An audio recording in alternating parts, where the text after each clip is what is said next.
My mind is set, my grind is set, my heart on ice is cold. I'm only here to even a score. Whoa. My mind is set, my grind is set, my heart on ice is cold. We down right now, but did it before. Whoa. See from here we going up. Made the call, I shown up. Now the game is sewn up. Say my name is blown up. We up, we up, we up, we up, we up, we up, we up, we up. See from here we going up. Made the call, I shown up. Now the game is sewn up. Say my name is blown up. We up, we up, we up, we up, we up, we up, we up, we up. What up, Night Nation? It's your boy Roger, and we're back after missing a week with some good news. We've had an addition to the Knighted Ones family. I'm going to wait to say who it is and give all the good details about that, but one of our very own has added a new Knight, so we'll be talking about that soon. So I wanted to celebrate that first, along with a big basketball win. But first, welcome to the Knighted Ones podcast, episode number 120. We are the only podcast that features a former UCF National Champion, a former UCF radio host, an ESPN Analyst, and hoops player, an infamous rapper, our resident influencer, and IG star, shooting the breeze, talking UCF sports. You can tell I'm out of practice. Remember to like and follow us on YouTube, IG, and check out the 70-plus teams and conferences on the College Huddle. Okay, folks, it's been a great week. A lot of winning in Knight Nation. Everything from basketball to tennis to everything in between. And Josh will tell us about the details about the other UCF sports that people don't watch. But in the meantime, we're going to start with a little football. And before we start that, I want to welcome someone special to the stage, your favorite predictor of UCF basketball. Last but not least, but always last, Josh Lazar. Aren't I first this time? And I realized I didn't even clean up my background. I got to go on phones. I've been too busy fishing all the other things that are going on here. So, yeah, that was a great game. We'll definitely get out to it after the break. Not kidding. Just after the pause for the live people. After the pause, exactly. Wow. Okay. Well, let's start off with a little UCF football news. We do have some portal news to report this week. We are officially up to 31 transfers in. We had an addition. Defensive tackle Artaveous Jones transfers to us from Miami, 6'4", 310 pounds. He is entering his redshirt freshman year. He was a 4-star in high school, and he had interest and was being recruited by us in 2023. He actually visited in 2023 to UCF's campus. He was one of the top 4-star defensive linemen in the nation when we were looking at him. This should be the final transfer for us, but he is going to be a special player. He's someone that helps fortify that front line. We had some folks, as you remember, that entered the portal but came back, including our very large Georgia Tech transfer, who were excited about getting back. But this kind of fortifies and solidifies that D-line. Now, I wish we had more on the O-line, but we don't. GM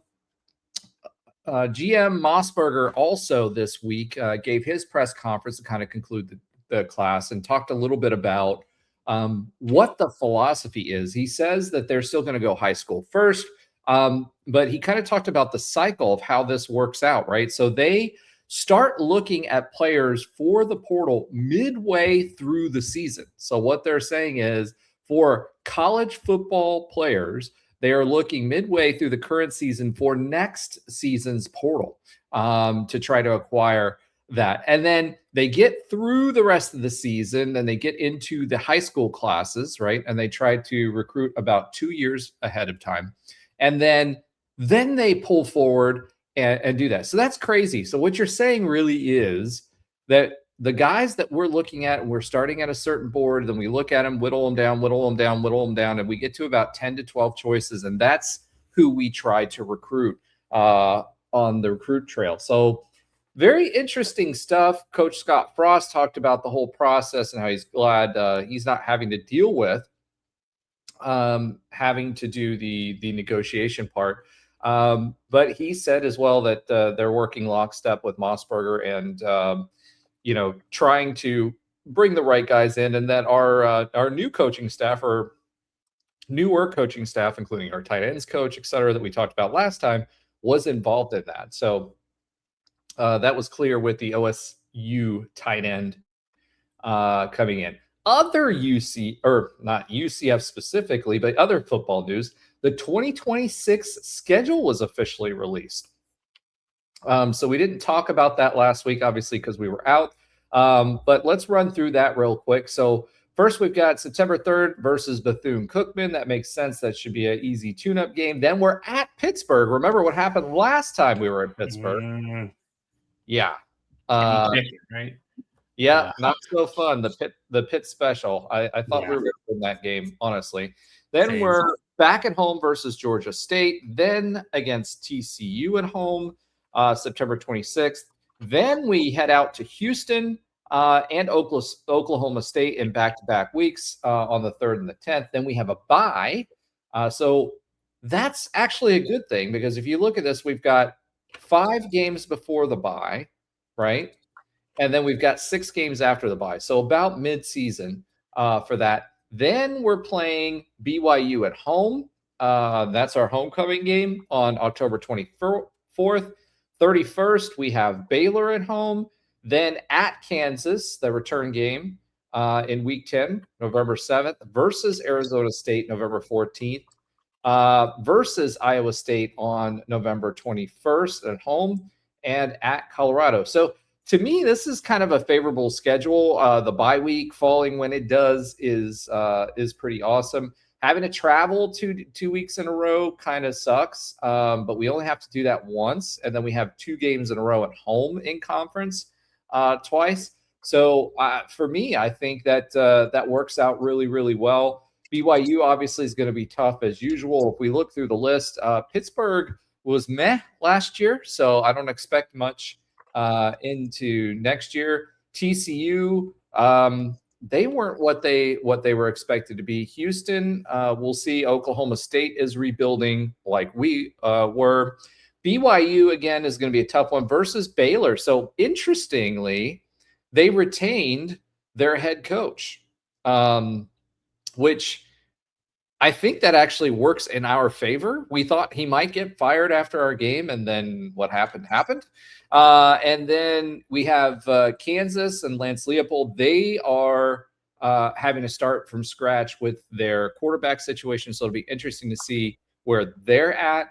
And then Arizona State, again, not as dominant as they were in previous years. Iowa State had a complete rebuild, new head coach, and most of their roster left with the head coach to go to the new spot. And then at Colorado, who isn't doing much of anything. So, Josh, any takeaways from that schedule that kind of jump out at you that either A, is great, you got Pittsburgh at home, Houston at home, Oklahoma State at home, Kansas and Colorado at home. Anybody excite you from the P5 world? So for the P5 world, well, definitely going to try to find a way to double dip some work at Pittsburgh. We have some people who've been working with in Pennsylvania, so that's going to probably happen. Last time that happened, I was up in Chicago, or actually a little further than Chicago, and had to watch that on my phone. So I was not happy about that most of that day. TCU is going to be interesting. No Josh Hoover, right? But TCU is usually good, right? They usually have a solid team. They find good players. So that might be a really fun, easy test, because if we get past Pitt, I expect, Georgia State and Bethune to be good. So we're going to pretty much get into the thick of it. And this double dip back to back out in Houston and Stillwater is going to be intriguing, because we don't know what Oklahoma State's going to be with the new coach, and Houston spent a lot of money. So it looks like we have this, we'll really know who we are by the first bye or by the bye. And I kind of like the bye somewhat in the middle here because BYU is probably going to be yet again a top 15 team for homecoming. And the last time they came here, I was the academic success partner of the game watching us getting shellacked. So that was fun. So I blame Hopefully, you. yeah, it's all my fault. Truth be told, I think a lot of it is pretty positive. If we can get through that, 6 games before the bye where we have like 3 pretty hard away games. Who knows what Colorado is going to be this year? And I'm really that's kind of interesting Thanksgiving weekend game, to be honest. Who knows who Kansas is going to be? But we're going to be in the state for about 5 out of 6 weeks. And I'll probably try to find I'm working on some clients in Kansas too. I think, first of all, from P5, I like a lot of what I'm seeing. Just like good, BYU at home, Baylor at home, Iowa State at home. I'm not sure how, I agree with you. I'm not sure how Iowa State's going to be, but I like what I'm seeing generally speaking, right? There's a lot of great teams that I want to see at home. Should be some wins, but who knows? I think it sets up good. If we're 4-2, 5-1 by the bye, I mean, we're hoping, right? We have a lot of momentum and a lot of, very few trips for almost 2 months until we get to November. So I like it. I like who we're playing. I don't see any complete world beaters right now. Maybe BYU is going to be, but it sets up to be a good season, I think. And who knows how teams are after all of the NIL and all this stuff, but this looks like a pretty positive, winnable season if we get our stuff together. Yeah, the only big question mark for me too is Arizona State, because they've started punching money into their football program.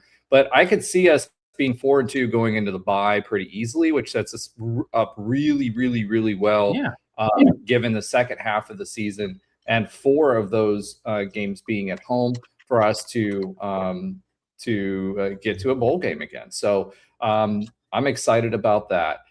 Yeah, and Arizona State, they're going to be back and forth in Tempe and Provo and Tempe and Lubbock. They're going to be like Texas Tech, Kansas State, BYU, Colorado, us back to back, no buys. So, I mean, it's going to be, they're going to have a pretty tough schedule before that too. And, well, I don't know. Colorado's a toss up because Colorado, they can play well. It's not just Shador right now, and company and Horn and company.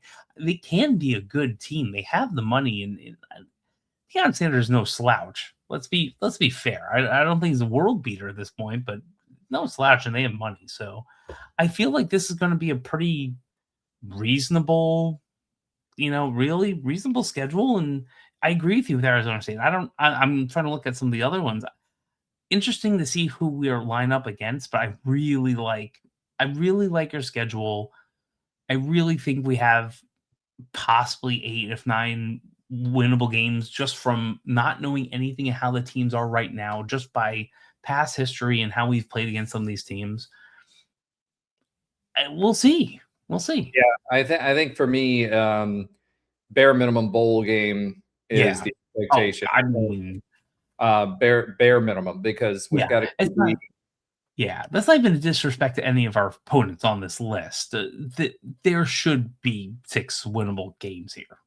Yeah, there should be. So I think that's the bare minimum. Like I said, so the expectation would be higher. Obviously, stark contrast to last year. The one big hole for me is a big question for me is the O-line. So we'll see, and we'll get a little deeper into that as we get into spring ball and whatnot. Something else that was announced along with this was that spring practice dates were announced today. Obviously, you don't have the spring transfer portal. However, spring practice will start March 29th, which is a little bit later than usual, end on May 2nd. A big reason for that, again, is because you don't have that spring portal. That's interesting to say the least. Next on the list, kind of talking football before we get into hoops, I kind of want to revisit this whole playoff picture thing, right? Playoffs? Yeah. So, recently there is the thought process of going maybe to 16 or 24 teams in the playoff picture. And, let's be real, like the SEC and the Big Ten kind of took the lion's share of the money and then took the lion's share of the decision making when it came to the playoffs. Their whole thing was, hey, we should make that decision. The SEC wanted a 16-team playoff. The Big Ten wants a 24-team playoff. Yeah. They had a bunch of negotiations, and it came to nothing. So basically, we had the opportunity for this coming year to have either a 16 or 24-team playoff. That didn't work out.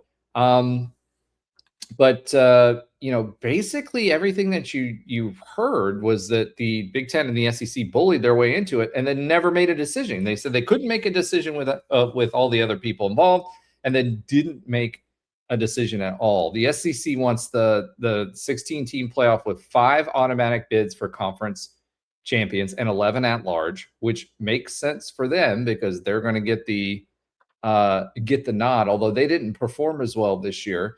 And then, the Big Ten wants the 24, which has multiple automatic bids for the power league. So more of that being locked in, which obviously would be a good thing for us. And the ability to stage play-in games, which is something relatively new, so to speak, is to have play-in games. So kind of modeling that basketball side of things. Now, their proposal had 3 or 4 automatic bids for the Big 12 and the ACC, which would have been awesome for us because it gives us more chances to do that. It also gives us more chances to make money because the conference, if they have more teams playing in the playoff, that means more playoff distribution money that's split amongst the conference. And no matter what, even if we didn't make it, we're still ending up with more money in our pocket. Where they landed, so they kept it at 12. They did make a change for the group of 6 teams. So in the past, it was the highest rated conference champion. That's no longer the case. It's the highest rated team. So if you had a team that was rated higher than a conference championship, so if they, like a highly rated team goes into a weekend and like Cincinnati did and loses in that championship game, under the old rules, they would not make it.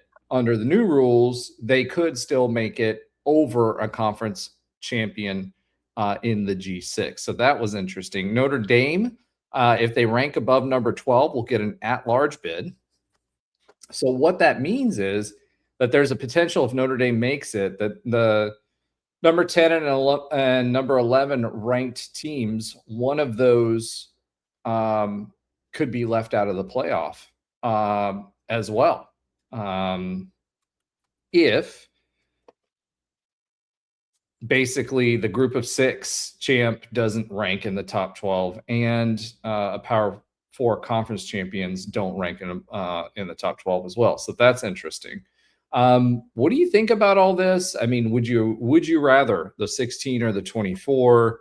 Do you agree with the SEC? Would you rather the Big Ten's picture? Because right now, nothing's changing except that group of 6 and the Notre Dame language. I don't like the Notre Dame language. I understand why they did it from a dollars and cents perspective. Is quite frankly, they got into it with the Big Ten, and I think if Notre Dame would have aligned with the Big Ten, I think we may be having a different conversation. But what do you think about all of this? Yeah, it's interesting because I definitely think the expansion needs to happen. 16, whether 16 or 20, the expansion needs to happen because it's pretty obvious. It's very obvious that everyone thought Miami was, why did they get in, right? Why did they get in? Why wasn't BYU even on the graphic? Which still makes no sense to me. Well, the same reason we're not ranked this week in basketball, but it's That makes a little more sense to me and doesn't at the same time. That's going to be later in the show. But here's the thing. I think at some point we realize, okay, we're done here. And I think 16 is kind of close, maybe 20, but 16 is definitely close because 24. yeah, I mean, even 16 would get about 3 or 4, well, 4 more deserving schools. And last year, there was definitely 4 deserving schools that needed to be there. And I don't know who knows. Maybe BYU would have been the next Miami. I don't think so, but it's possible. So something should have happened. And this is unfortunately the two people who are trying to consolidate and shut everyone out, just, picking up their ball and going home.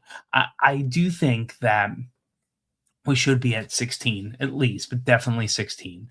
I do believe having guaranteed spots and having play-in games for like the bye of a playoff for probably 2 or 3 conferences makes sense.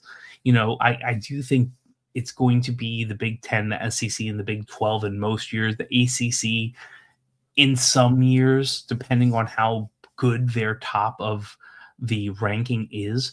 And in football, I think the Big 12 is that number 3 solely because I think top to bottom, everyone's good in football. There's no slackers in the Big 12. There's no one just collecting a paycheck. And I think it, within reason, shows.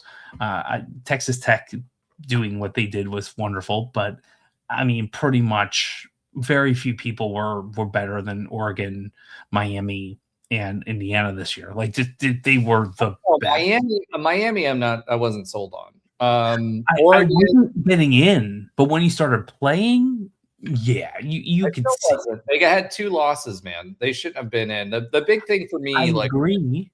That's why it should have been 16. No, I agree. They shouldn't have been in. Even if it was 16, though, like I don't like the 16 versus the 24, and here's why.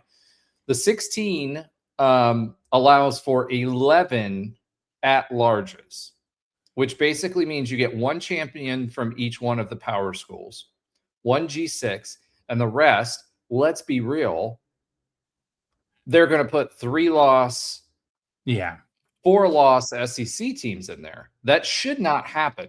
Agreed. So if I were going to look at it, if you were going to go 16, then it should be more automatic bids distributed, not what the SEC has promoted. And I think that's what the Big Ten's afraid of too. And quite frankly, the Big Ten was a better football conference than the SEC was last year. So I don't think that's good for the sport. I think the 24 at the very least, having multiple bids, even though you have more for the SEC auto bids and the Big Ten, but I think distributing that's another way to offset that wealth distribution, where teams like the Big 12, teams from the Big 12 and the ACC will get a little extra dollars. Although the ACC allows the playoff teams to keep their revenue. They don't have to share it with the rest of the conference, where the Big 12 you would. So to me, as far as UCF is concerned, I think that the 24 team would be the better option. I think that it would allow us to generate more revenue, even if we don't make it. And it keeps more equitable footing when it comes to playoff participation versus someone like the SEC, because I think the SEC would absolutely, and ESPN, since they own it and they own the SEC, would absolutely, basically tip the scales in the SEC's path. And I think the Big Ten sees it too, and they don't want that to happen, which is why they're saying what they're doing. They're not doing it out of the kindness of their heart or fair play in college football. They just don't want the SEC to get the treatment that we've seen them getting over the past decade. I mean, since Nick Saban's been there, really is when the SEC really took off. So that's wrong. You're not wrong. I just think they're not going to go that far. I think realistic is going to be 16. You're right. You're completely right. I just don't think I don't think it's any way, shape, or form ever going to. I won't say ever. I doubt it's going to happen. So at least get to something that's better for overall college football that we may have a shot eventually of being. Well, I don't think a 16-team playoff is better than a 12-team playoff for college football because of how it's positioned as basically you're not changing anything. You're just dropping more SEC teams in there that are undeserving, quite frankly, in my opinion. So I don't think, especially since ESPN owns it, I don't think that's a fair shake. I think that would make college football worse. So that's just my opinion on it. I would prefer the 24. I think it distributes more wealth. I think it's better for the Big 12. I think it's better for UCF football. And since this is a UCF show, I don't care how Ole Miss feels about it. So, all right, let's go ahead and talk a little bit about the spring game. So the spring game right now is still up in the air. We do have the spring practice, but spring game will not be announced for at least 2 to 3 weeks out from the end of. So I'm thinking like April, it's going to be announced. And the reason for that is because the tower construction, right? So the tower has made a lot of progress. The tower has the interior. They're working the interior now. But from an ops standpoint, any sort of production that they're going to have to do, like they're not going to have an announcer booth because it's gutted. They're not going to be able to run cameras or a video board, no press box, all of that stuff. So it'll be interesting. As it stands right now, that's all in question. So if you're going to host a spring game, what they do with that, whether they just forego it this year, or whether they try to do something like going to the Citrus Bowl or maybe Orlando City's stadium or something like that, it'll be interesting to see what happens there. I'm going to guess they may just forego the spring game this year altogether. Scottfrost doesn't like to do that anyway. And in today's college football, a lot of that has to do with checking out talent on the field and then pregame prepping. So we won't know until mid-April whether they're going to do that or not, one way or the other. News today that the illustrious former UCF head coach Gus Malzahn has officially stepped off the Gus bus and is retiring. Listen, rumors were that Gus was trying to get to Arkansas, interviewed for the job. They went a different direction and that they were trying to get rid of him at FSU. I think he basically pulled a reverse Uno. So he took care of us. He took care of FSU. And quite frankly, I think it's the right moment for him to step down and retire. I think he should have done it after UCF. More power to him. He's made enough money in college football. Like, go spend time with Christy and the family. Nothing against the guy. And, he obviously helped us out by stepping down. But with the buyout situation, as far as FSU is concerned. But I'm glad he's retiring. And, I don't think it's on his own terms, but I think he's come to the realization that it's time to hang up the headset. Yeah, I 100% agree. It feels like something that had his hand forced, but you know what? That's okay. Sometimes that's perfectly fine. Even if he didn't come back after Christie's medical issues, I think we'd all be okay with it. Even if he retired last year, I think we'd all be okay with it.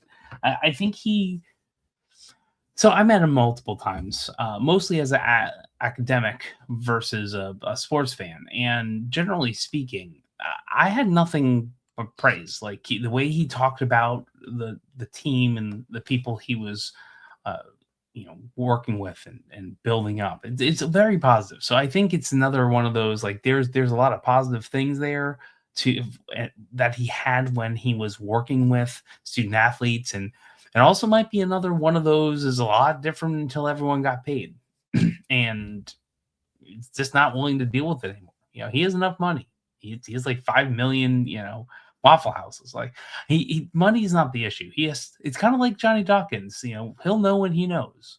And he said that a couple times. He'll know when he's done, when he doesn't have more to give. And Gus might not have more to give. And let's be fair. FSU wasn't the best team in the world last year, but they scored a ton of points and different games. They had the yardage and the offense was significantly better with him. Now maybe the play calling wasn't everything it needed to be, but that's life. And it looks like Norvell is taking over play calling again, which we'll see what happens. Well, So, former UCF coach became the OC Tim. Yeah, Ice. Tim Harris. Yeah, I saw Tim Harris being the OC, and I think that was a natural progression too. You can see his growth through here, and I think he was an FIU. I forgot he was FAU or FIU down south too before coming up here. Probably FIU because he was a big Miami guy, generally speaking. So I think things are happen the way they're supposed to happen, and I think this feels about right. Whether purposeful or not, going off on your own terms, having the funds to do whatever you want, taking being with your family and your wife and your daughters, retiring probably somewhere in Arkansas sounds wonderful, right? I think most of us would love to do that. So wish him the best. Maybe he coaches a high school team back in Arkansas or somewhere else, hangs out with his family, kids, grandkids, and enjoys time away. Yeah. And I do think that, back to the Tim Harris thing, I do think he waited this long to make sure that Tim got the job. So yeah, he has been known for doing that as well as trying to get people promoted. All right. So one weird bit of interesting football news coming out. The Fiesta Bowl has announced the creation of the first ever National Collegiate Women's Flag Football Tournament featuring 8 Division I universities. Florida is there, and your UCF Knights. So nice. That'll be hosted at Arizona State and is set for April 18th or 19th. So we will be playing for a championship. Nice. Lastly, Rocco Marriott finished the number 15 QB in the country. So he is our one of our quarterbacks and our presumptive quarterback of the future. And he finished number 15 in the country. So we have a top 25 quarterback coming into UCF as a freshman, assuming we hold on to him the following year. All right, let's go ahead and swiv it. There you go. And we'll get into a little hooping and hollering. So lots to talk about on the basketball front. UCF had a perfect week this week, going 2-0. We beat ASU 79-76 in a nail biter. We beat number 11 Texas Tech 88-80, and somehow, we're still not ranked. We'll talk about that in a bit. We improved to 17-4, 6-3. We're on our very first 3-game winning streak in the Big 12 Conference. And by that, I mean Big 12 Conference games. We are currently just outside of the top 25 at number 28/29 with 39 votes. We play number 8 Houston next on the road, and we'll go over that game as well. But let's go ahead and start with the ASU game. Wow, we were trailing most of that game. We were not shooting very well. And, it was the last 5 minutes basically where they turned up the wick. I was a little worried because Themis Folks had a couple of opportunities to shut that game down early, at the free throw line, where he could have extended it to a 2-score lead late. But uncharacteristically missed a free throw. And then we had a turnover as well. So, they definitely made it difficult for us. We didn't make it easy on ourselves. We ended up shooting 45%. We took 65 shots versus their 55. 3-point from the 3-point land, we shot about 21%, which is low for this team. And it wasn't anything that they were doing defensively. We had open shots. We were just not nailing them. Thankfully, they only shot 23%.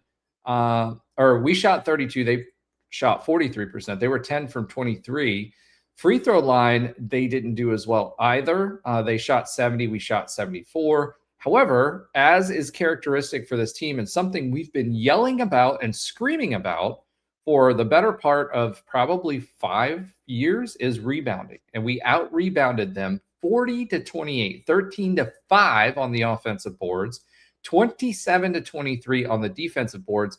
And that's important when we talk about Texas Tech too, because that is a reason that we won. And when we beat Houston, the previous years that we beat Houston in 2025, we beat them. We lost, or I'm sorry, we didn't beat them. We beat them once. We lost by 1 point once, 69-68 in a nail biter.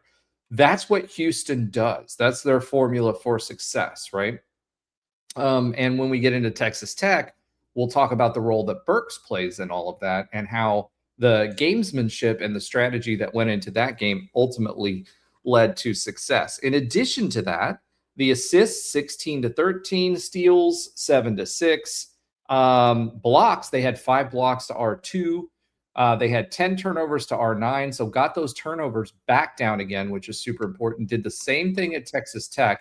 I feel like, I don't know, the refs got less involved in the Texas Tech game, which was nice because usually when we play a Big 12 conference opponent that's top 25, we get the short end of the stick when it comes to that. There was definitely still some questionable refereeing in this Arizona State game. And something I've never seen before, one of the refs got hurt at halftime, and they were running with 2 refs, which is nuts, which means that they were calling it way more aggressively on fouls the second half of the game versus the first. There was also that situation, I can't remember, was it Texas Tech or was it Arizona State, where Riley Kugel got into the bench and started John with the bench a little bit, and their head coach came out. I think that was Arizona State. I didn't see that at the Texas Tech game. Yeah. So, they have a little bit of a hot head of a head coach, and he got into it with Riley Kugel, and he was pulled back. And I don't, Riley can, I've seen it a few times, and this team has been teed up probably more times than I remember of any UCF team during the season. But that was interesting. Now, he kept his hands down. The Texas Tech bench did not. The head coach got into his face. So it was definitely contentious. We had 17 fast break points and 12 points off of turnovers versus their 8. 38 points in the paint versus 24. There's this misconception, I think partly because of what years past the offense has looked like. Our offense definitely goes through the paint. And we are outscoring our opponents in the paint, which is not usual for a UCF team. Now, part of that is because there's a lot more movement on our offense. We're doing a lot more, it's not just dribble, handoff, or weaves at the top of the key and then pass it around and then shoot a shot late in the shot clock, right? It's, hey, let's go ahead and try to penetrate. Demas Folks looks like a completely different player than he did at the beginning of the year. He's got that extra burst and that speed, and he's making teams pay at the basket. And because of that, that's opening the door for him to have assists. Now, in Texas Tech, he was actually double teamed quite a bit, which opened the door for others to step up as well. But they were basically saying, hey, the rest of the team in the bench has to beat us. We're going to take out Demas Folks. So Demas Folks, Riley Kugel, both of them are going to be for the rest of the season and here on out are going to be, covered and smothered, as Gus used to say on his order at Waffle House. So it'll be really, really interesting to see how that develops the rest of the season. Good news is Jeremy Femina should be back by Cincinnati. He's been out for a little while, so we were a little light in depth. John Bull, though, and at the Texas Tech game showed out. But Jeremy Femina, he was our backup center, and he was getting as much and then seemed to be getting better and better week in and week out. So that was a big thing for us as far as depth was concerned, especially when you're worried about fouls and things like that, right? Cambridge played a little bit in Arizona State game. He's been better. It's kind of interesting, 2 weeks in a row 2 games in a row. He's played against someone that he played for. He played for both Arizona State and he played. We're missing Josh. He played against Arizona State and I'm just off camera for a second. Okay, he played for Texas Tech as well. Who did he play for? Yeah, exactly. So, overall, this game against Arizona State, it shouldn't have been that close. This Arizona State team was not great, but we just had an off game, but we still managed to win. So, playing tough games, playing from behind, this team has been able to show that consistently, and that's going to serve them well in the tournament. It was interesting after the game against Texas Tech. In the interview, they basically said, "Hey, our mentality is we're going to play as if we're down by 10 and tell ourselves as if we're down by 10 every game, so that we keep the energy up for what we need to be able to win." So, very interesting stuff there. Anything else you want to talk about as far as Arizona State is concerned before we move to Texas Tech? So Arizona State, unfortunately, I didn't get to see the whole game because I was at a conference. So I was in Texas at the time, which was fun coming from Texas and seeing Texas Tech within 24 hours. So, I know that we were down. I know we weren't out. Obviously, we won. I hate coming back from behind against teams that I won't say we shouldn't, but we have. And I will say this, in previous years, we know what the results would be. It'd be very clear. We probably lose those games. So I feel like this year has a lot different in a lot of different ways, because we are surging back. We are, down 10-ish and, 8 minutes left and finding ways to win. So it's one of those games where we've had multiple times at home. Sometimes I feel like we played to the level of our opponent, where, we have high highs and like decent mids, no really low lows. Honestly, our 4 losses weren't bad. One we really should have won. But I feel like that could be for a couple of reasons. But pretty much 4 are top 10 or top 13 teams. Oh no, I know. It's Oklahoma State. That's a game we should have won. That's the outlier. It's the outlier, and it was still a quad 1 loss. Although when we want to talk about why aren't we ranked, that's other than the fact that partially name, partially opponents we played out of the conference. We can have an objective conversation about that in a second. But for Arizona State, I'm just glad we got the W. That's all. We found a way to win.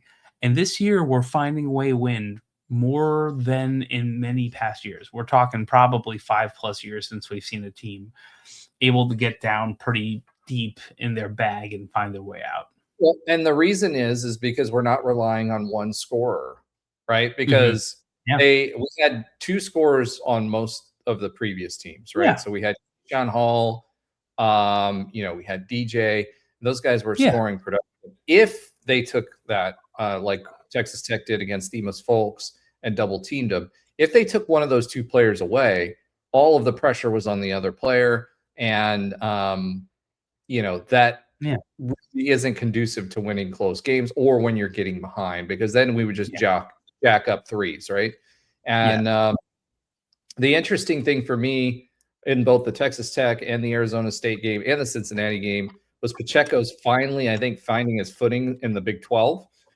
So he's knocking down threes, which is important so that we have another 3-point shooter, because that's what he was brought in for. And he's starting to feel himself. And because he's feeling himself, I think that that gives us another option there as well that helps.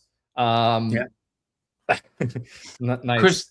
Chris Johnson actually like really coming in the clutch when it comes to relieving Folks in the time that he needs some breathers. Like, he's not getting in foul trouble that much, but even that, like, the pieces of the puzzle work well together. I think it's a mix of really talented players that are absolutely buying into the system, with Adam Hood's offense in there too, and Dawkins' defensive mentality. Like, you see pieces of that, and you'll see like almost all of it put together in the Texas Tech game right off the jump. Well, we recruited differently too. We recruited scorers, right? We didn't recruit defense, or tried to recruit a couple of scorers and then have the rest of the people defensive focused. Adam Hood finally has his system fully in. We're playing different offenses depending on how we're getting played. We can play a dribble handoff. We can play a weave. We can play. We can get it into the 10 to 15 feet away from the basket and make that. How many times did Themis Folks against Texas Tech hit a fadeaway in that area? So that means you can break up zones. We've been playing press lately, but offensively, there's just so much variety in what we're doing, and we're not leaning on one thing versus the other. The interesting thing, I guess we can start talking about Texas Tech. I was trying to leave that. Yeah, my recap. I sent this to you guys after the game, and I kind of want to read it here because this really, I think, encapsulates it. This game really was all about the details, right? Bowl had a monster game. We've been seeing him getting better and better and better and better. What he's doing better is getting offensively. He's playing much better. He's finding his spots. The team is adjusting and not passing to him low. They're passing up to his chest because he's not going to hold on to those balls. I think they've finally learned it.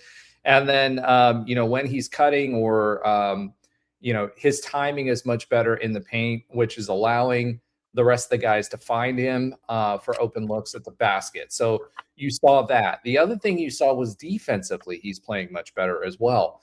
His positioning, when he's doing help, when he's not doing help. The only thing he still does, which drives me nuts, is he, instead of going arms straight up, he's going arms over. And I get why he's doing it, but at the same time, that sets him up for foul shots. Yeah. And sometimes that happens when he's late too. Like, he's there, but like not like, oh, I need to go straight up. It's like it leans. It does. It's been obvious a little bit, but listen, that's going to happen. It's not like he played a ton last year. So, no, he played 39 minutes last year, right? I know. So, he's not learning basketball. Obviously, he's a pretty talented athlete. He's learning how to play in this system and play well, and you're seeing the evolution of that as well. It's really amazing. Yeah, the other thing that I noticed is he wasn't getting pushed around in the paint like all season long. He's been, boxed out or kept out of the paint for rebounds, etc. So in this game, that wasn't the case. He's been aggressive. JT Toppin still had 27 points, but he was the only one that was really grabbing any boards, and he wasn't doing it over Bowl. And so he made a joke in his post press conference where when he got hit in the leg when he right before halftime, and he went back into the tunnel. He was like, I don't have any meat on my bones, but I'm tough. So he came back out and he said he was fine. But really impressed with that, really inspired on the glass. He didn't get pushed around. His positioning is better both on defense and on the glass, which is going to pay dividends long term for this team, especially given that Jeremy Famina was out. I think that they did let us play a little bit more in this game than they have recently, especially playing the number 11 team in the country, which helped.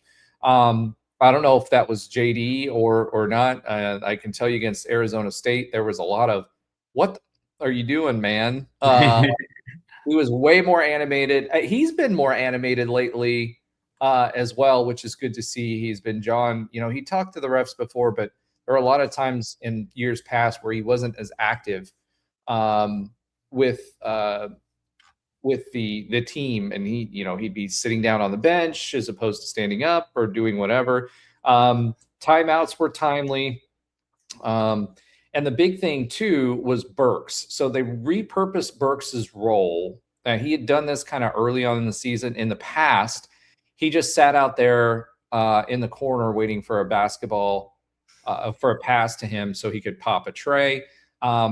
Burks is sneaky athletic. Yeah, he's the guy that's out there, but he's not short. He's a good size. He can jump.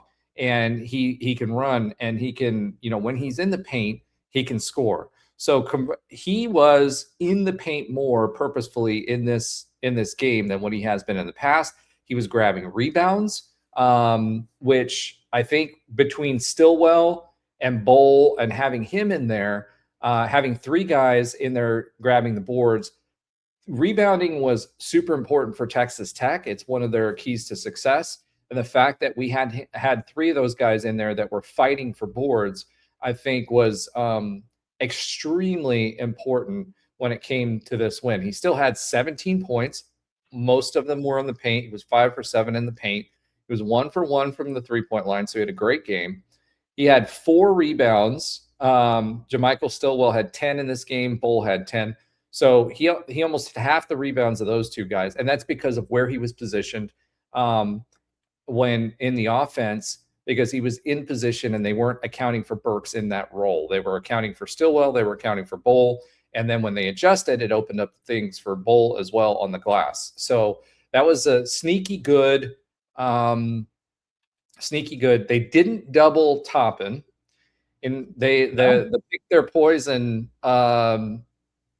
They picked their poison there, and their poison was to reduce the number of 3-pointers that they make, because they have JT Toppin. He's so good that they can put more shooters on the perimeter, and that's typically how Texas Tech wins. They have someone like JT Toppin. You saw him; he's extremely athletic. He was grabbing boards, he was scoring.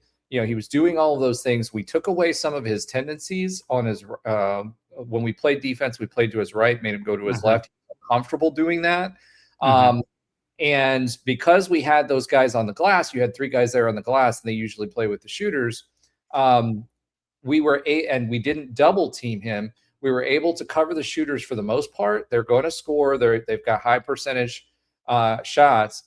They were on fire early. I mean, hitting that one kid was hitting him from like the second logo, right? Yeah. It was absolutely ridiculous. But they cooled off towards the end of the game, and that allowed us to keep it. The other thing that happened here is we started with a bang. We did not. This team did not look intimidated. They looked confident. They were scoring. We jumped out to an early lead, and that allowed us to sit Themis Folks for a while as well. Chris Johnson, to your point, we've been talking about him all season. He's a good enough point guard on his own that I think Johnny's finally got the confidence in him to allow him to run the point for more minutes, which keeps Themis Folks' legs fresher in the 5-minute mark. They sat him way earlier in the second half than they typically would. I think it's around the 11-minute mark, and then brought him back in with about 4.5 minutes to play, which means that he had fresher legs than what Christian and those other guys did from Texas Tech. And you could see it made a huge, huge difference. And that was especially important with Riley Kugel being sick and under the weather and sitting out early. So again, CJ, having something like that, like someone like that to come in and to be able to take over at the point and not have that much of a drop off. Is he Riley Kugel? No. Is he Themis Folks? No. But he can drive the paint, he can kick, and I think he could be as good as Riley Kugel long-term if we can hold on to him, because he's a really, really, really good option for point guard, and that helps us long-term, especially when it comes to tournament time, as you play more games more frequently and you get beat up, and having a guy like Chris Johnson, having Jeremy Famina, having those guys, that sets us up. And I think right now, if correct me if I'm wrong, but I think this is a tournament team. I don't think there's any question that this is going to be a tournament team at this point. Unless they fumble the bag bad, but they're probably not. No, it's going to be, yes. And so it's I'll tell you this, that game was phenomenal to watch for so many reasons. And let's just start off the top. You talk about how we started strong. We started with actually doing a full court pressure to get them to 20 seconds left on the clock, with not just a show of pressure, then back off and you take it for 5 minutes. It was a show and a switch back. And did they get the ball in a turnover? No. But I think we discombobulated them at the top. And let me explain why that's useful as a recent thing that happened within the last 5 actual minutes as we are live here. Right now, Texas Tech and Kansas are playing each other in Lubbock. Kansas was up 35-31 with 16 minutes left in the second half, 16:50 or so. Within the last 2 minutes of game time, Texas Tech went on an 11-1 run. They're up by currently 6 points, which was 2 3-pointers real quick, 2 turnovers, and 2 dunks, or at least 1 dunk. So that's the type of team they can be. And they did not do that almost any time during the game that we were watching. They can score quick. And they can score threes quick. That first 6 to 8 minutes of that game, about 6 or 8 minutes of that game, we showed pressure. We switched up different coverages. We actually did the defensive things that Dawkins, I keep trying to say Donnie instead of Dawkins in my head, but Dawkins wants to do. Mixed with it, now the offense was good, but not amazing that first 6 minutes, but was really good. The crowd was really into it. I honestly think from that point forward, that changed up their mentality for a while. Yes, did they tie at some points? Yes. Were they up for a little bit? Yes. But generally speaking, that just ran them right off of what I think they thought they were going to get at. And people might forget they had a full week to prepare for this game. And even in the presser, their coach was talking about how we prepared for things, but we just kind of got hit in the face, if you will. And so in that game, a couple of things were definitely clear. That was one of them. Well, defensively too, just to add on to your point, Yeah. the coach said their coach said at the end of the game that they were out of position defensively. They weren't where they didn't stick to their plan and what they had talked about. And, part of that is the players, but a bigger part of that to me was the offense, right? Because they clearly had a game plan. Take away Kugel, take away Fulks, and make the rest of the team beat you. And when you do things like reposition Burks and not play him like what you would see on tape, this absolutely, and having less time to prepare, this was absolutely a masterclass in setting them up. It's always harder to win on the road, but the strategy clear, right? It was clear. And so, yes, and there's a couple of pieces to that. So one, they didn't know Riley Kugel was basically, I won't say worthless, but like probably shouldn't have been on the court. Like when you're isolating him because he's, and I guess there was, so a couple of things, if you haven't been reading some articles, other places, or seen some videos or images. So Riley had a flu or some type of illness that was, I think, the reason Stillwell was out at Iowa State, and a couple of other people have been out. I think it's now gone through the team, which is good. I don't think it's why Fumena is out. Fumena is something else because you can kind of see him walking around. So that's probably something else. But this has gone through the team, and I was there and I didn't read up on all this beforehand. And I was, sometimes Riley takes some offensive plays off and whatnot. And it's really hard to get in your game when you're feeling like that. Right. So, or anytime you do anything. So I feel like that was a piece of it. And he was already kind of taking himself out. So then you're focusing on the other things. The other pieces were they were switching on everything. They were switching on everything where Bull was guarding Anderson. Like Bull was guarding the 1s and 2s. And honestly, he held his own pretty darn good. I think that was by design, though. Because no, absolutely was. The one time they tried to switch when Fulks and Bull tried to switch at the top of the key, and I think it was Anderson or one of the amazing 3-point shooters, and they have them. Once they switched, the guard saw it, just straight up pulled up while they were flipping, had no one around them, and buried a 3 at about 28 to 30 feet. Like in my head probably said it out loud, is like, just stay on them. The worst case scenario is they drive fast and you get a 2, which isn't a 3, which they were hitting pretty decently. Actually, they're hitting everything. They were at like 25 for 40 shooting percentage somewhere in the early second half of the game. It was insane. So that's fine. Switch everything. Who cares if you get the 6-foot guy on ball? He defended out of his mind at 26 plus feet. Like the John Bull chance started when he created a turnover back near in front of the Texas Tech bench with active hands. It wasn't a dunk. It wasn't a turnaround. It was that. And that's when those chants started, because he was playing out of his mind. Well, I think the other part about it is, to your point, they ended up shooting 38%, which is well below their average of 51. Johnny Dawkins did have, and they did have Bull out there to. I mean, think about it. If you're a 3-point shooter, you've got a normal arc that you're shooting your shot at, right?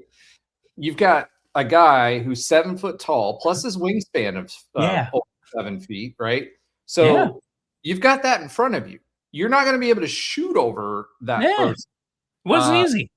You can't go under him. You can't go around him. You can't do anything else. So there was a clear decision made, and that's part of the reason why Burks was in the paint so much on the rebounds, was to have to take away as much of that 3-point percentage shooting as you possibly could. And we did. And they still, I mean, it was both halves were the same score, 44 to 40.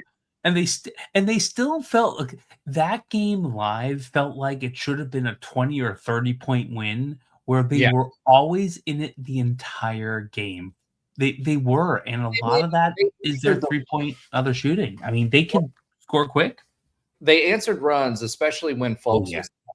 So when Folks was out, our scoring went down, which allowed them, and they were out faster in transition. And that's one of the other things that they do. So when Folks was out, that created more transition offense for them. But field goal percentage, their field goal percentage was 56%. Now, part of that is because 27 of their 80 points came from, like, 40% of their points came from JT Toppin, right? And he makes his bones in the paint. So that's part of the reason for that. But if they would have shot 50%, right, we still shot 10 more shots than them, right? And we missed some gimmies on the layup. Like, wow. That we normally make, right? That we normally make. The other thing was we had 22 trips to the free throw line. We shot 82%. They had 12 trips, and they shot 58%. Rebounding, here's the big one, 35 rebounds. 13 offensive rebounds to their 4. They live and die off of the offensive rebounds. And that's what makes me really excited about this Houston game, because Kelvin Sampson, the way he wins games is on the boards and hustle. So if we can dominate the boards against Houston, we have a good chance at winning against Houston. Houston has won 49 out of the last 50 at home. If we win that, it would blow my mind, and has nothing to do with our team. But I will say this, and if you want to wrap up Texas Tech, that was one of the most complete games I think I've been a part of. And the way I was saying it in our chat, this was we versus 3, and barely 3. Christian Anderson and JT Toppin are just going to get theirs. They're probably both going to play in the NBA, or at least Christian Anderson might be further along in good leagues. Toppin's obviously an NBA player. I think it's very obvious. And even like Atwell, pretty solid player. But the rest of the team, they were just not cutting it. And like top down, our entire team, and then Cambridge got 4 fouls real quick. One that was just, I don't want to get into that. What was real? Too small. Oh, listen, he did it. No, he did it. It was very obvious. Now, so 2 things. One, that's 2 games in a row, though. He got technicals against his former. There was one he got while Texas Tech was running the ball up the court that absolutely should not have happened. No one. You looked at the replays. You're like, what is this? Come on. The other part of that, So I think it was Anderson. I'm not sure who it was. Right after he did that too small, Anderson, I think it was Anderson, shot like a 30+ foot like bomb right in front of Dawkins, and he taunted the entire coaching staff on the way back, and the refs didn't see it. You can even go, the rest was my bad. You can see the math. My bad. Didn't see it. You can't, like, if it's that type of game, you can't just turn a blind eye to that. It was very obvious. Like, 4 of the coaches jumped out of their seats. Fans jumped out of their seats and booed the refs. The refs actually did good this game for the most part. I'm not going to lie. It was pretty darn well ref. But if you're giving a tech to someone doing too small, I get it. Don't like it. I get it. But you can't miss the blatant reversal of that from the other team. That's the first time that's been called. And going back to your point, right? We have not won against Houston. Now, we've had a lot of close games, but we have not won against Houston since 2018-2019 season. That was March 2nd. Right. So, going back to what you were talking about with the team, right? Yeah. That 2018-2019 team was pretty special. Right. I do think this team is good enough to beat Houston, and we'll talk about their why I think that here in a minute. But finishing out Texas Tech, right? One of the other things that was interesting to me was, again, the ending. We haven't talked about that yet, right? Yeah. So you had the double court storm. Yes. So shout out to the security team. You see that security team was like absolutely ready for that. They had both benches covered. They were good. Yeah. And then shout out to the students, for they showed out, they were active.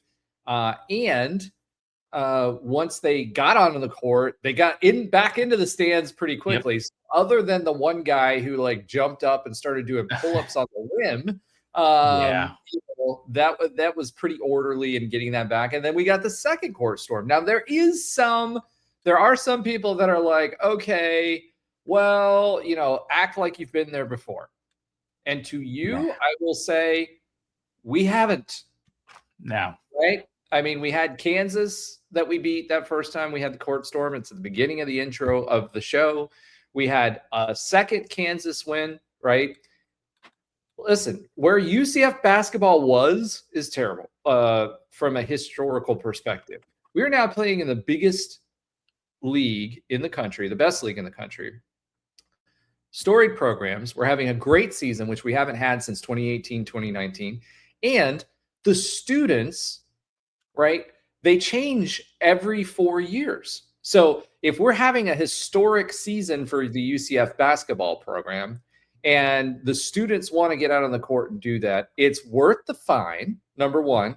And number two, they're only going to experience this so many times during their academic careers, right? And guess what? Those are the same kids that are going to become donors and boosters and ticket holders later on, because they'll remember that feeling, and that's why they come back. So absolutely, I want them to have the reason to storm the court.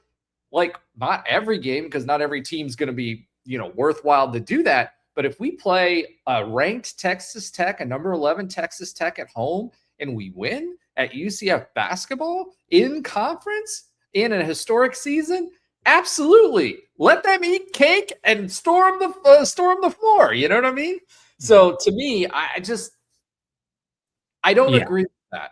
We haven't been there before. None of these students have been there before. So if we win big, let them bring the energy, because they'll come back next week to try to do it again. And the players are eating it up. Stillwell, both times, was eating it up. And that's the kind of thing you want.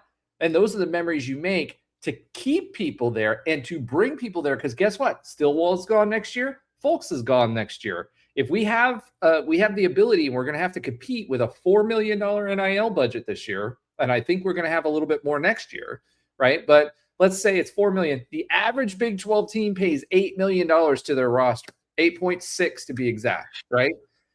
Do everything we need to do to show it's fun, that you're going to enjoy it, that the players are loved, because we will, retain and hopefully obtain some additional people by saying, hey, you can win here. It can be a great environment.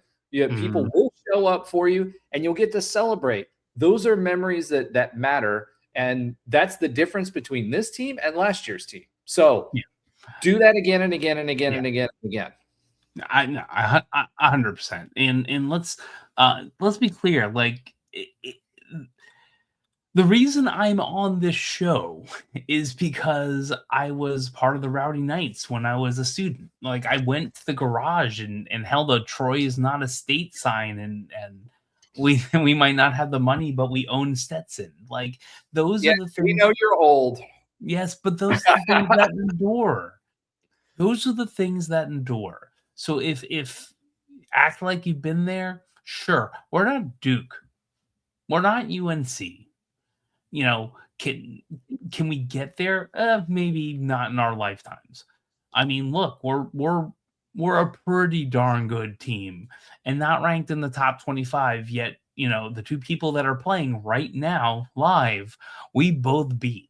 So, and both in the top 25. Hey, Trey's in the comments. Well, but I think what's important, what you just said there, is we're a pretty good team. We're not a good program yet, and by that I mean consistent, right? Correct. We're not a consistent program. So let them storm the courts, man. Yeah, it's absolutely, and it's something the students will remember, and frankly, it's something that the team will remember. If you want, these are things you can put on film to show people when you're trying to bring them here beyond money. And yes, I know money is a part of it, but you can give a bunch of people money and it could be a snooze fest, right? Cash rules everything around me, but sometimes cash and plus ain't bad, which is my new song by the Josh Tang Clan. So I will say this. It was a phenomenal experience. The 2-time court storming allowed me this week. I know football wins. There'll be more next year, it sounds like, or later this year. So I will say this. The 2-time court storming allowed me to get over to the student section, which was pretty fun. I don't think I've ever. What? Yeah, it was on the shorts. It got over 1,000 views. How do you not look at the metrics? I do look at the metrics. Yes, I was on there. Yeah. I don't think I even stormed a court when I was a student, because the only time, there was only a couple times where it was appropriate. One was at the Marshall game when we went from 0-17 and won, and I was a young UCF employee / student then, and I was like, I don't want to get in trouble for being on the field on the Citrus Bowl. So whatever. So yeah, now Ben was there. I'm sure he was. He was helping. Yeah, I know. He has good leverage with his hand. Yeah, I would have been there too if I was not too chicken. Now I think we're all good. Texas Tech up by 10 versus Kansas, by the way. So this is that team that's probably going to beat Kansas like we did, or could beat Kansas like we did. We're a solid team. It was a solid experience. And truth be told, I'm looking at the schedule. There's not one home game that's going to be like that. No one's storming the court to beat TCU, which might be our best home team anymore. But it doesn't mean we're not going to be loud and watch great basketball. So let's talk about that a little bit, okay? So we'll shift gears a little bit. Texas Tech, great win, storm the court. Storm the fort, storm everything you can. I don't care. Let's talk about where UCF stands in the Big 12 right now. Okay. So right now, UCF is number 6 in the conference. Ahead of BYU, because we have 6 wins and they have 5. They only have 3 losses, but they only have 5 wins. Correct. They just lost to Kansas, right? So they are 17 we are 17-4. They are 17-4. Texas Tech and Kansas are both ahead of us, the 2 teams ahead of us. So it looks like Kansas is going to lose. If that's the case, then it looks like we're tied with Kansas. Yeah, we're going to be tied with Kansas. I mean, we're tied with one of them. They're both 6-2. yeah. When did you think that we would ever say, those days it started at the library gym, and then it went to the garage, and then now where we are today. When would you ever think that you would be able to say, hey, we're going to be tied with Kansas at the top of the Big 12 conference in basketball, tied for 5th place? I mean, might be above them because they're 17-4 and they're 16. They'll be 16-6. But in conference they'll be the same record unless but we beat them, so we should also be ahead of them there too. The people who were with me when we were in the Kirk's Jerks and things like that. Like it's insane. It's absolutely insane. This is just not normal. And. Well, I mean, also insane is Arizona being 22-0, but that's a whole other story. This, for us...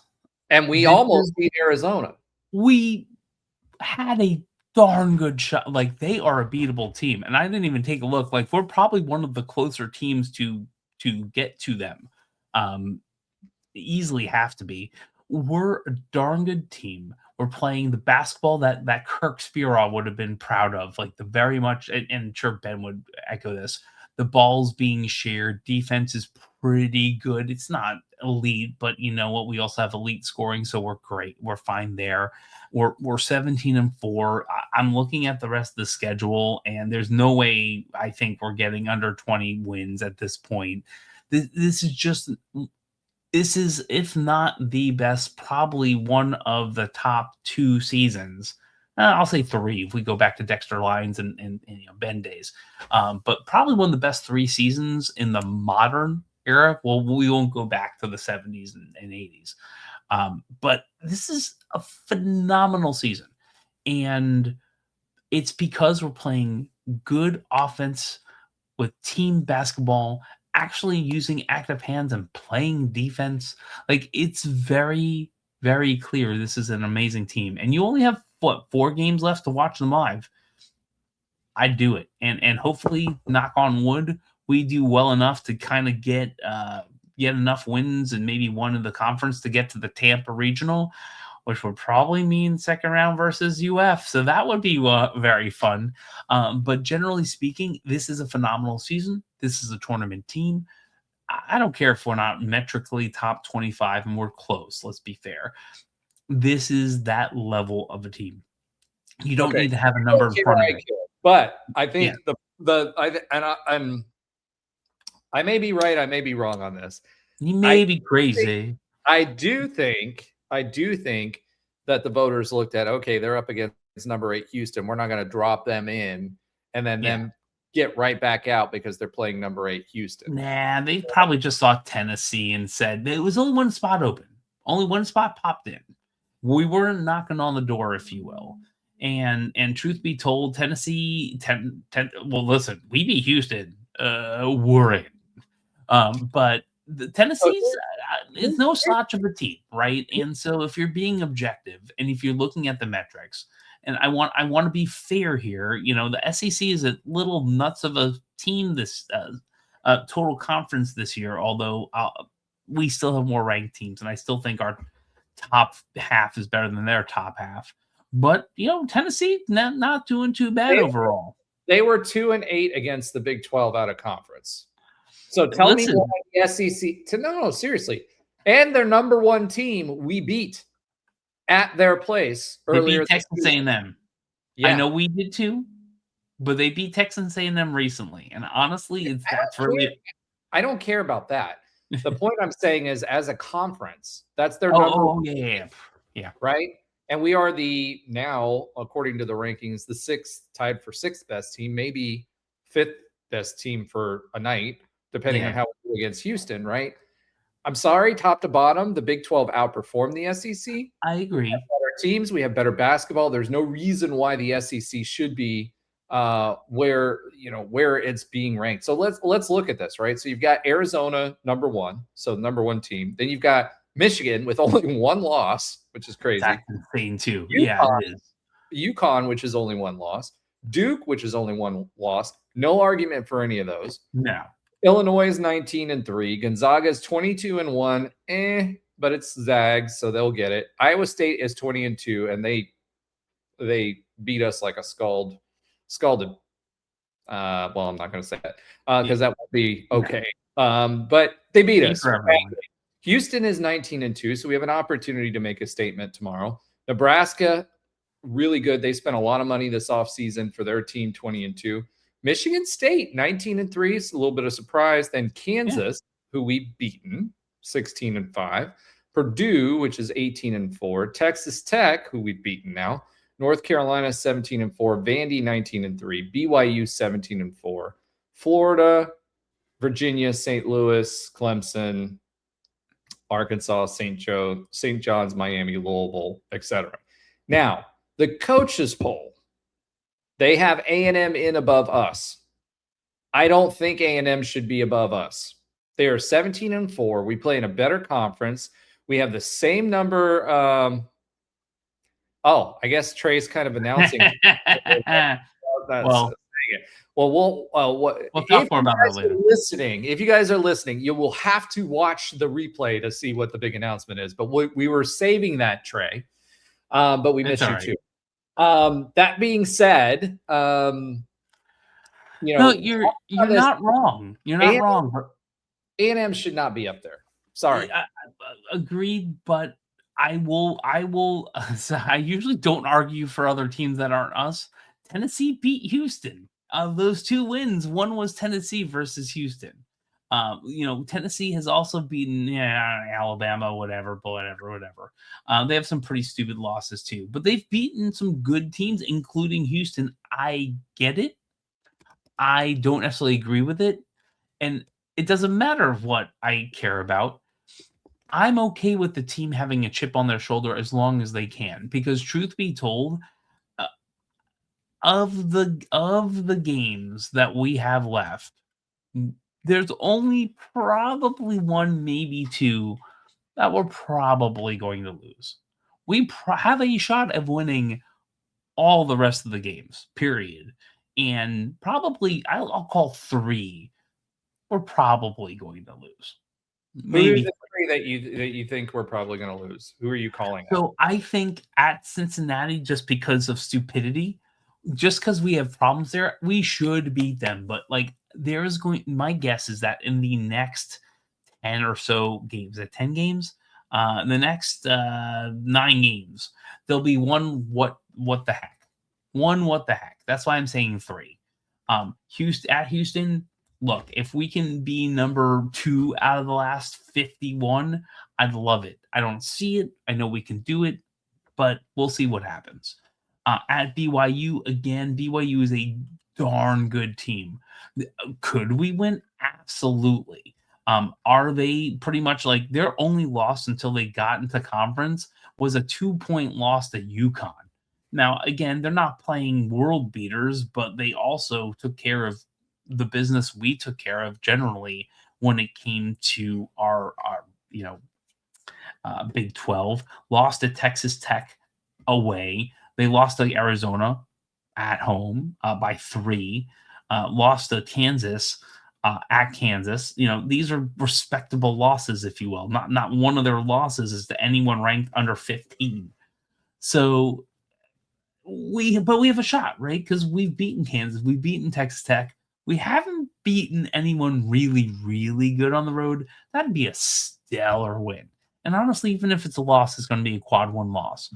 So, and BYU still has all right. They might be licking their wounds by the time they get to us, because they're going to be at Arizona 6 days before and versus Iowa in Provo 3 days before. So I don't know. We'll see what happens. But if you're asking me where I think there's 3 losses, probably those 2 and 1 rando. But I think we'll win the rest. Let's start with the next game up, which is Houston tomorrow night. Okay. So here's why I think we can and may win this game. And the only reason I'm not saying it's I think we will win this game is because it is at Houston and they play really, really well, and it's always hard to win on the road. However,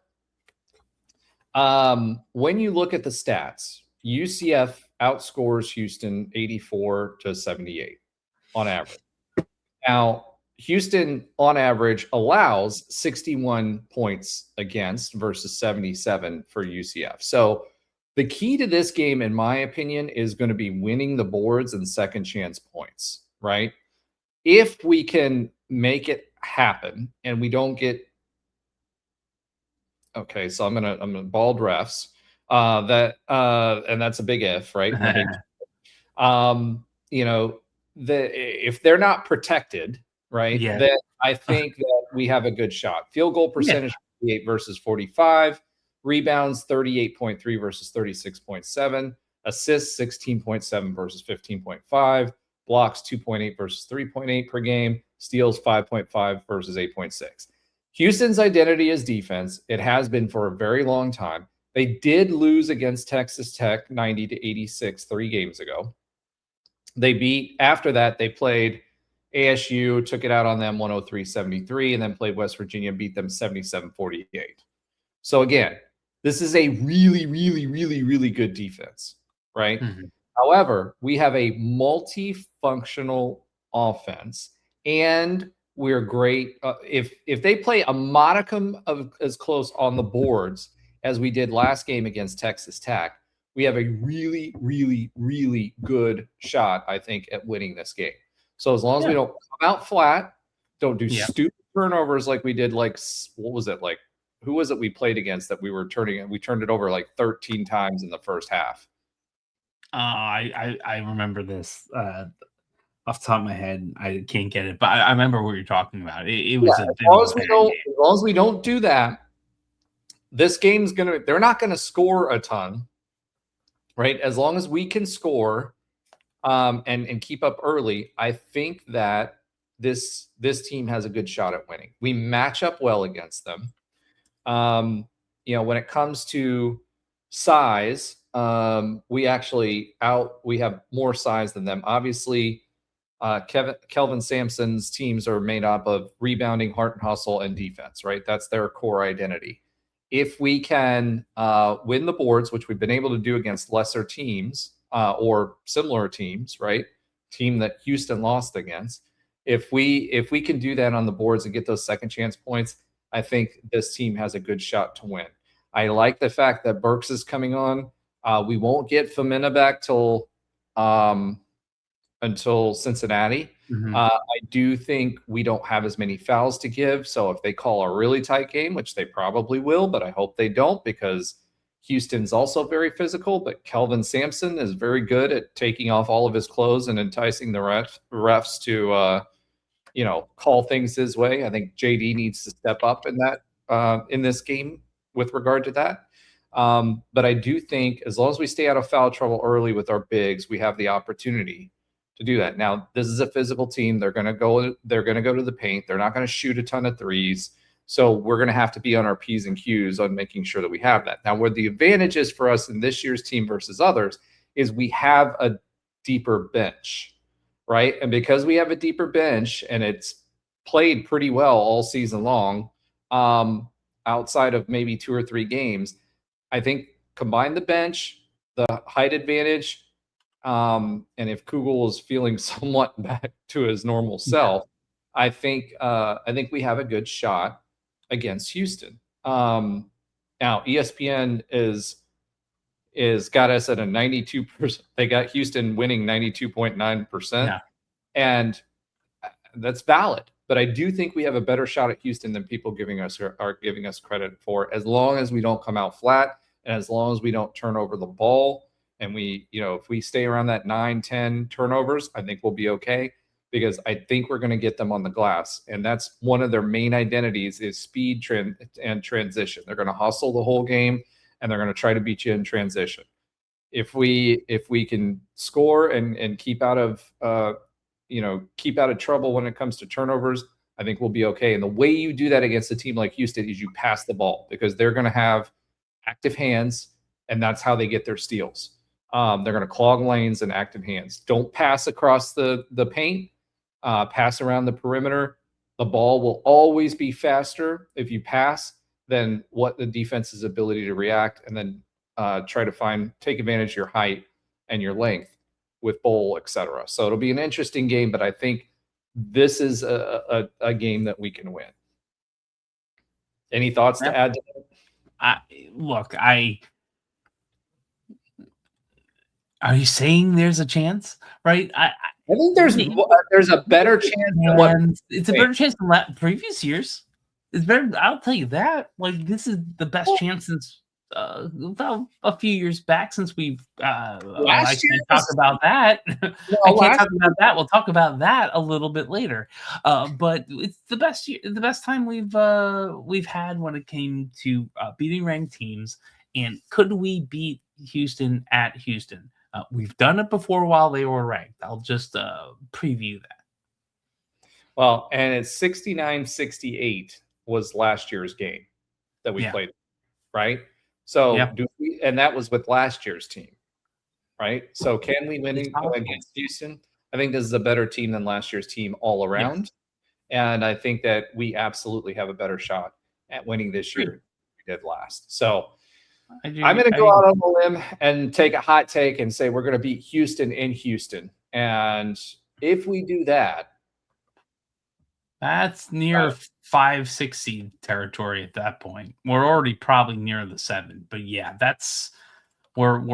We're good. All right. So let's talk about the Bear Kittens part 2. Right. So we're going to be playing Cincinnati after that. Their last game since we played them, they beat Colorado 77-68, beat Iowa State 79-70, which was a real shocker. But I believe we played Iowa State right after that game. They took it out on us. They lost to Arizona 77-51, lost to Arizona State 82-68, lost to Baylor 67-57, lost to Houston 76-54. I don't know what's going on with them offensively, but I feel like this is going to be this could be a blowout as long as we don't come out flat. I think Chiem and Bowl, I think Bowl is gaining confidence, and his ability, his ability to win that game has gone up significantly against Chiem. So in my opinion, I do think that we have a pretty good shot at beating Cincinnati. I know you don't think that. I think it could be a blowout, to be honest, because we didn't play well against them the first go around. I agree. You're probably right. I just don't know where the one. I don't know where that one. It's going to happen. I'm assuming it'll be away. So that's all. No, I get it.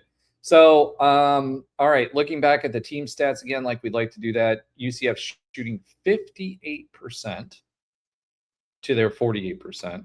3-point percentage, 43-16. Free throws, 78-63. Turnovers, 14 to their 7. Rebounds, 30 to their 27.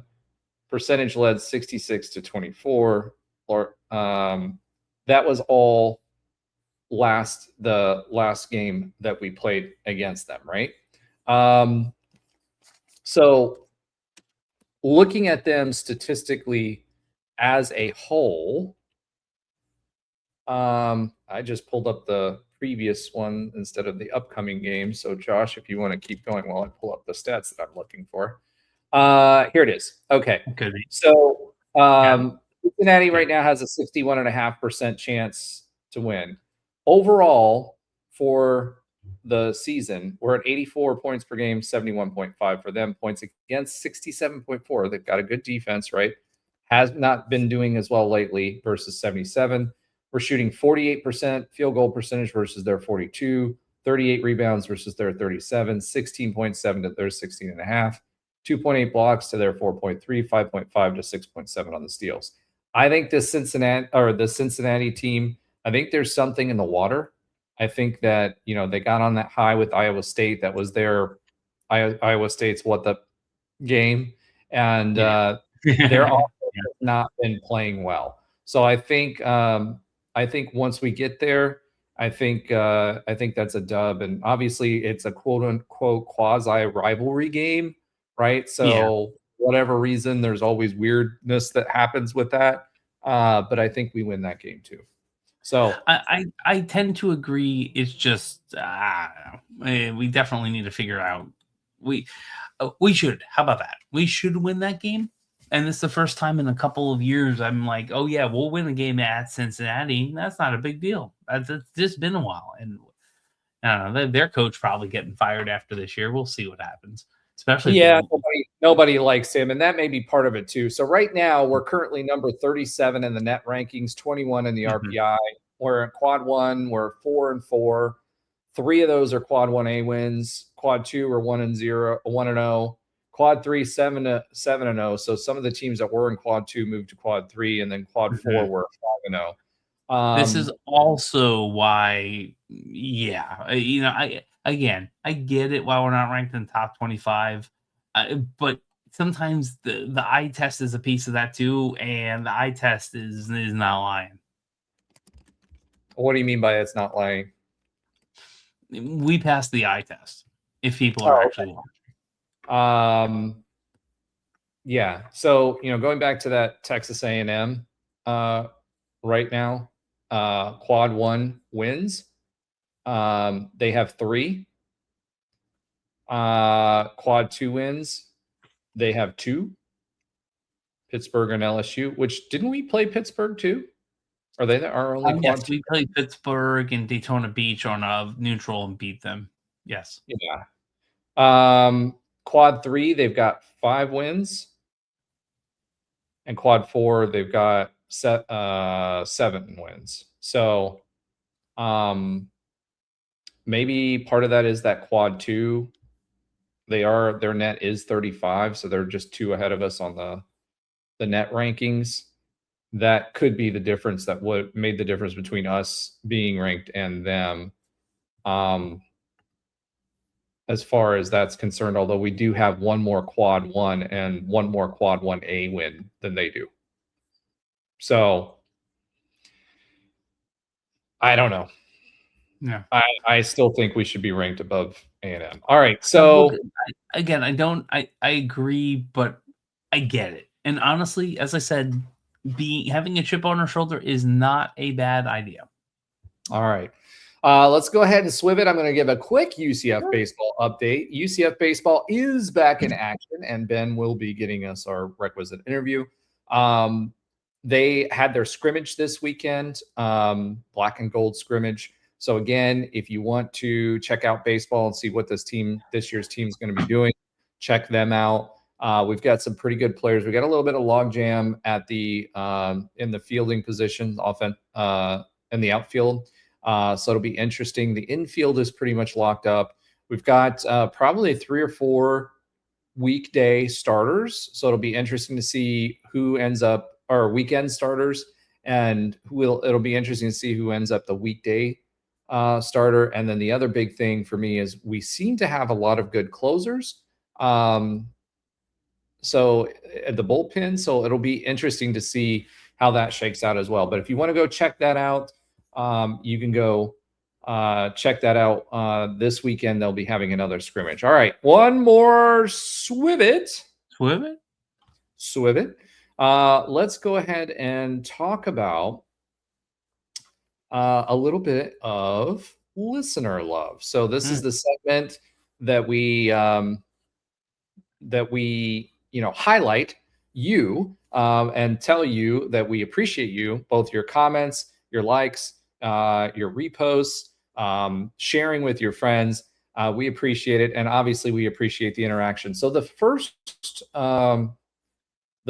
comment on here is from, I always have trouble with this, Arguapin, I don't know, I'm sorry, Guapiri. The football team values are purely made up numbers. He was talking about our Wall Street Journal numbers, and hit him back, said, why do you think that? Those are based off the Wall Street Journal numbers. They're put together by investment companies so that they can evaluate them, right? So the Wall Street Journal numbers that we referenced in the last episode that we had are numbers that people are using valuations for to assess whether they want to invest in a football program. Now, as we said, a couple of weeks ago. That number will go up this coming season, but for last year, that's what that was based off. Then we have Knight U 1642. That's great to hear that UCF is finally bringing in revenue. Talking about how we mentioned that the stadium was income positive, and that we're actually bringing in money from the facilities versus others. Our response, it really is and offsets our smaller endowment. Again, we can't borrow from our endowment to pay for this kind of stuff. It's also why the TDT was so important. We would not we would not have the money, or we would be in a situation that someone else would be. Yes, we have less money, but we do have things like the TDT that we can use to offset it, at least for facilities. It'll be interesting to me because I believe the TDT can be used for marketing. I'm wondering if we can tap into that for NIL as well to be more competitive in NIL, or at least the Orlando has a marketing division that maybe we could do that with too. Matt the Cat 16 says basically perfect, almost, talking about your prediction. You've been pretty spot on this season with those, and I said it's the glasses. He's pretty good at it. Then we've got Doug Whalen 3189. He says, this is obnoxious. LOL. That's Josh for you, but that's why we love him. That was your video. I don't know why he thinks you're. I don't know. The dude's been on YouTube for 4 years, so I don't know if it's a bot or not. But all I know is this. Well, listen, Doug. At the end of the day, a comment means that you're actually watching our stuff. So yeah, Doug is not a bot. He's comments on other stuff. We appreciate his comments. I thought it was pretty funny.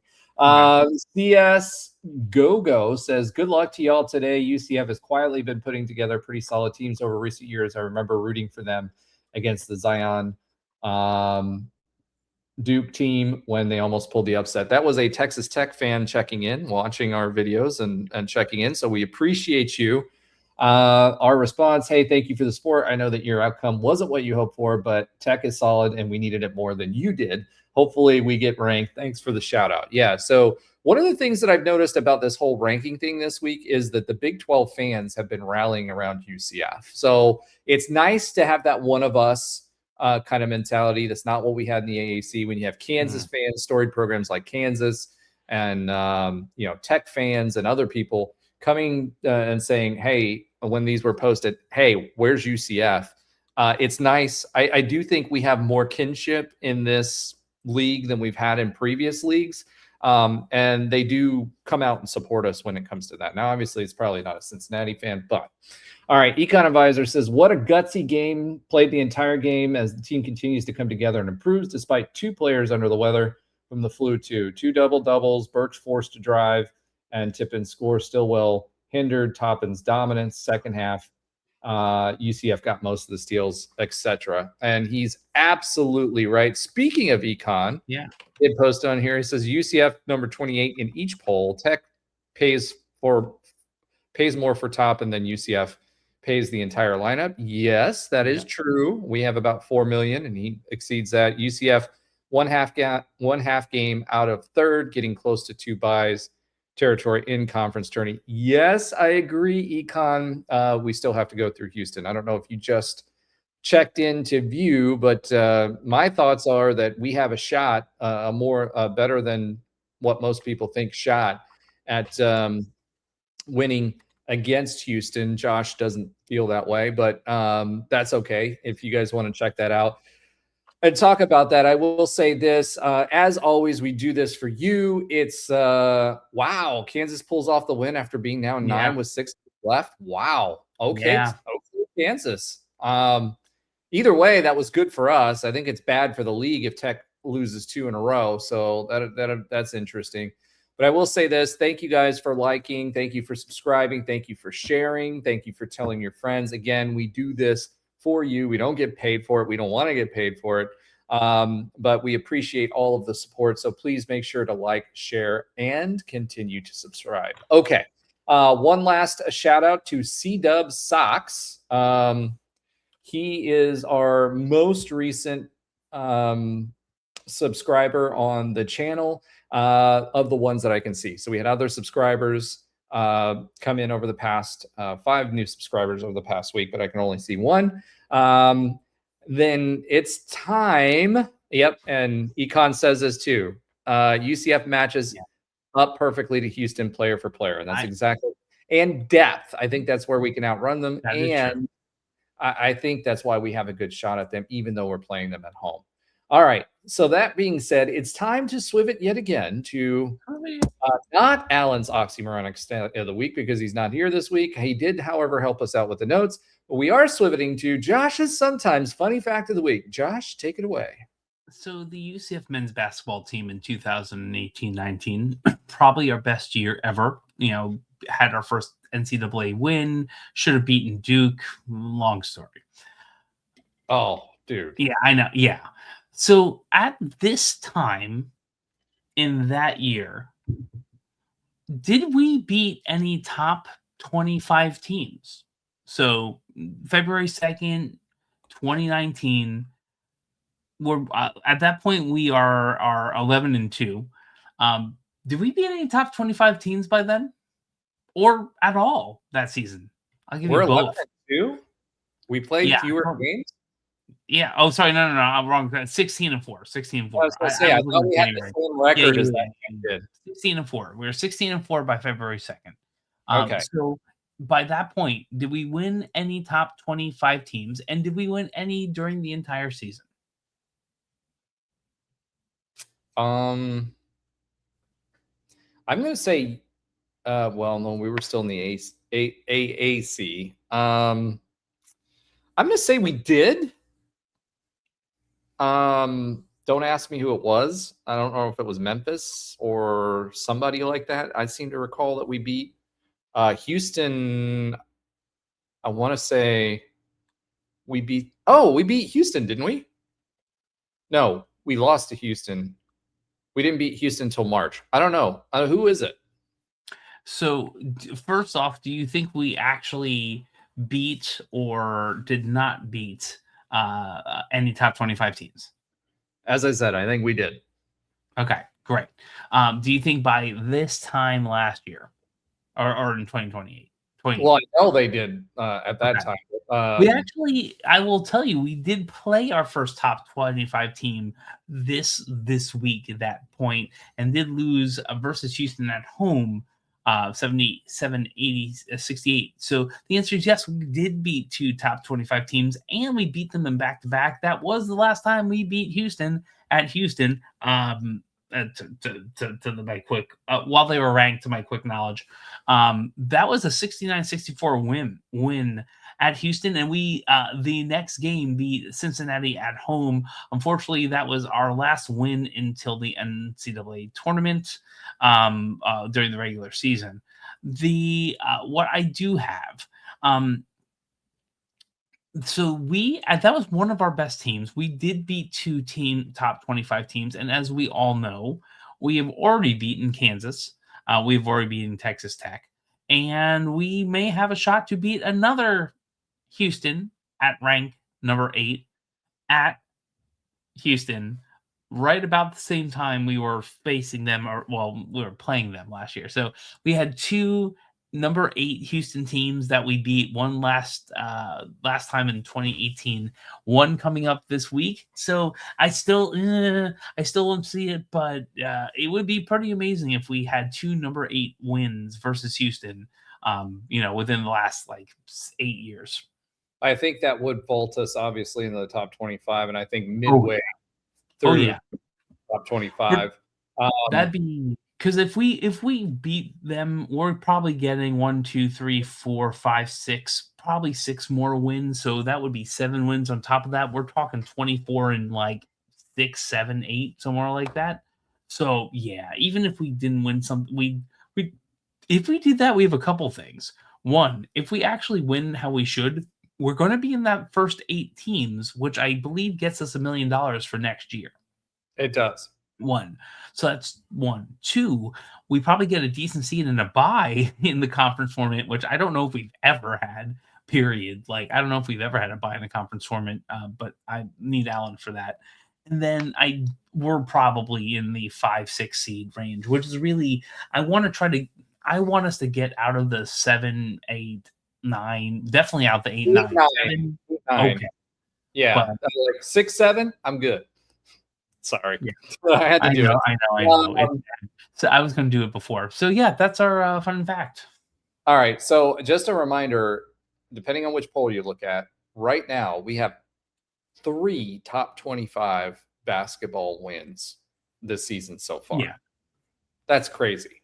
Yeah. And we're 20 games in, right? So that is absolutely crazy. All right.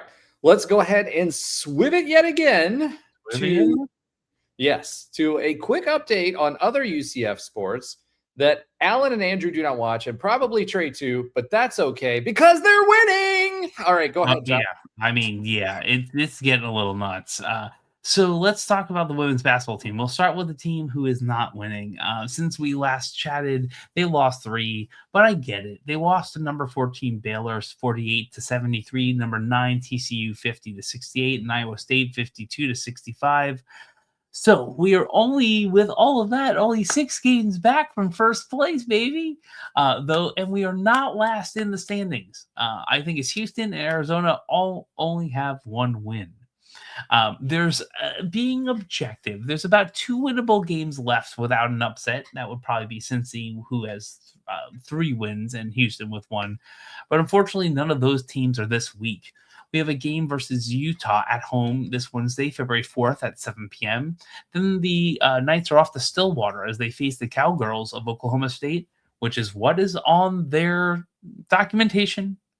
They say Cowgirls. They are the Cowgirls of Oklahoma State on Saturday, February 7th at 2 p.m. Eastern. Back to the winners and possible winners. The number 9 men's tennis team is 7-0. Okay, so since the last time I did this, they beat number 19 Southern Cal 4-0, and they beat them out west. This is just amazing. They beat number 21 Oklahoma 4-3 in a nail biter at the ITA kickoff, and then they beat UF. Number 18 UF in Lake Nona in Orlando 4-2. I think that was like yesterday. It was today, and it was the 3rd time in a row that we've beaten the Gators. So they're probably going to cancel that. Exactly. Everything else will start beating them on a regular. Well, when you have something like Lake Nona where the USTA play, we end up getting a lot of great teams. Yeah. It's an advantage, and we also get a lot of people who want to come up here. So coming up next is Miami, who's coming to Lake Nona this Friday, February 6th at 6 p.m. Then we get to the ITA Indoor Championship for 4 games next week. And I think it's like the 13th, 14th, 15th, 16th, like 4 in a row. Gonna be interesting. This team is more than legit. Well, and I think... Yeah, and they're not only legit this year, but they're going to be legit for years to come because they had the number 15 recruiting class in the country this year as well. So, and it's not like the men are the only amazing team. Our number 25 women's tennis team, we did go to ITA and did lose to number 18 UCLA 1-4, but then we beat Marshall 4-0 the next day. Last week, we beat FSU at home 4-1. We had no tennis this coming week with a real South Florida doubleheader going to FIU and Miami next week. We also have that is the indoor track and field. They visit so distance is visited in Gainesville, and sprint hurdles multis are visiting College Station both this weekend, starting on February 6th. Distance I think is just the 6th. And sprints and hurdles and multis are all going to be on, I think, the 6th and the 7th. Not doing it on Friday and Saturday. Men's golf is in 6th place after a 9-over today at the Seabest Invitational, Atlantic Beach, Florida. The last round is tomorrow if you're watching live, and no more golf until Valentine's Day. And last but certainly not least, as Roger, I need to do one of these WWF, what it was when I watched it. Hit the music. Softball is back with 450 games happening in the Black and Gold Classic, or so it seems. It starts on Thursday, February 5th at 3 p.m. with a game at CSU Bakersfield. and at 6 p.m. later that day, they're also playing. I think there's a game that I missed there, a team I missed there. They're playing Bakersfield at 6 p.m. later that day. Number 16, Duke, is our opponent on Friday, February 6th at 7 p.m. And they're also playing Maryland at 7 p.m. on Saturday, February 7th. And of course, we then have on February 8th a doubleheader. We're going to play Buffalo at 11 a.m. and Maryland round 2 at 1 p.m. That's the 455,000th softball game we are playing from Thursday to Sunday this coming week. More sports that Alan, Andrew, Trey, and other people don't watch next week, because we have tons of winning teams and teams that are just doing solid on behalf of the Knights. All right. Well, thank you for that, Josh. Spring sports are ramping up, and we usually play pretty well with them. That softball team, I'm excited to see what they're going to do this year. High expectations for the softball team as well. There was a lot of dubs this past week. Let's hope we start with another one tomorrow night at Houston. I think we have a really good shot. I'm going to take my hot take and say that we will win that game, and we will go to Cincinnati and beat Cincinnati on the road too. And if we do, I don't know what we're going to do, but we're going to do something. If you missed it, Trey did give us a little sneak peek at that announcement that we have. We've been holding it back for him. So check out the video if you want, and if you watch the video, you got to keep watching the whole video to see where that surprise is. If not, and he's okay, we're going to go ahead and share that next week. So super excited for that. Thank you, everyone, for liking, subscribing, commenting, being part of the show during the show. Make sure you share with your friends. Go Knights and charge on. A lot easier when it's just me. And I will say, with the Grammys, Skrillex was robbed. FKA Twigs, solid performer, good album.